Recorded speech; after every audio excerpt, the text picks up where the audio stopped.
Hi, it's Leithia from Farm View Creators. Today we're going to work on the mini chair shelf. It sits 14 inches tall and is great for tiered tray accessories and such. It's from the Rust Covered Cottage by Christina. I'm going to start by putting a layer of stain on all the pieces, not all of them front and back. And for the stain, I wanted something a little deeper and darker. I'm mixing together Zinc, which has a little bit of shimmer. It's kind of a dark gray black, and a little bit of Van Dyke brown, just to still have more of a brown tone to it. And I am just brushing that over my pieces with my staining sponge.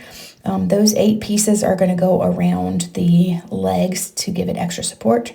So they only needed one side.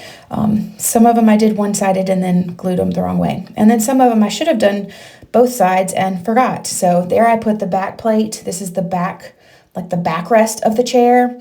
And so those 2 pieces glued together flush, and I forgot to stain the slats on the back. It's okay, I fixed it. So this is one of the pieces that does the 4 legs, and you're going to put those 2 of those 8 slats flush with the bottom, so you're going to have that groove at the top.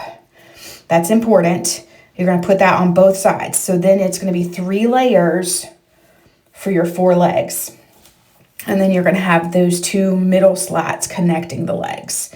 And now you can see this is the top tray, this is the seat. And it has that little lip so that you can prop your little tiered tray accessories and things like that on it.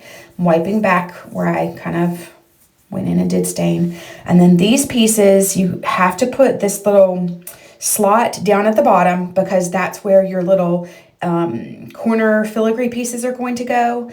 And then on the top of the leg pieces, you get that little piece that's a long slat, and it just slides over. It's so that you have more of a base to adhere it to the bottom of the seat.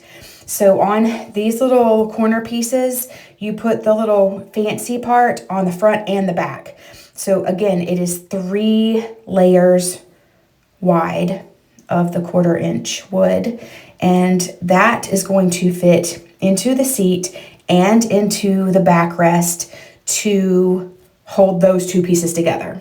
So I glued that together. I glued the corner pieces on the backrest, and then I glued the legs onto the underside of the chair. And I lined them up with that little long horizontal piece. I lined it up flush with the front and the back of that seat piece. And then I walked away and let it dry for a while. Came back, and I am fitting the bottom notch into that notch on the seat. There you can see how I pressed it in there. So doing that on both sides, and you can see how it comes through at the bottom. So there it is with my pipe and post to make sure it's 90 degrees. And then there's how it's fitting together on the underside, and then those little pieces. Now, I could have left it alone right there. It's assembled. It could be done, but I went a step further, and I'm going to put Extra Bond on it from Sweet Pickins, and I am going to use olive milk paint to just add some color to this piece, because I have a lot of display pieces that are just stained, so I wanted some stuff with a little color.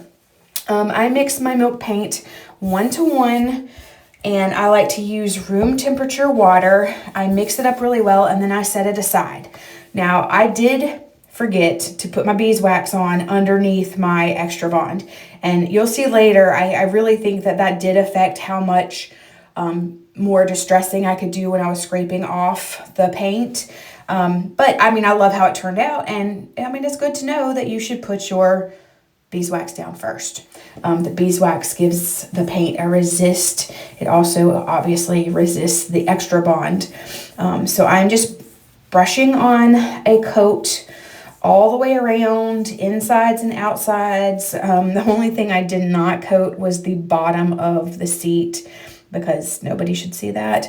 But anywhere that, you could look at it, if it was up somewhere at an angle, I did brush a coat, not trying to go for even. You can see there's some resisting and some thinner spots, and I like that.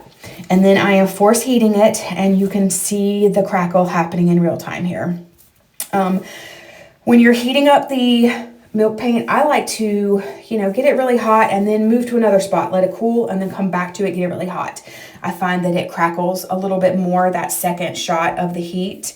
And then there I go with my plastic scraper, just scraping off. And you can see I'm not able to scrape off as much as sometimes I'm able to do.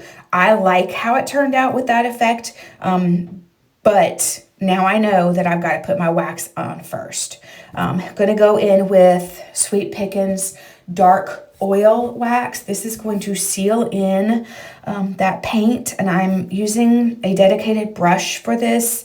I just keep it in a jar, not closed or anything, you know, just separate.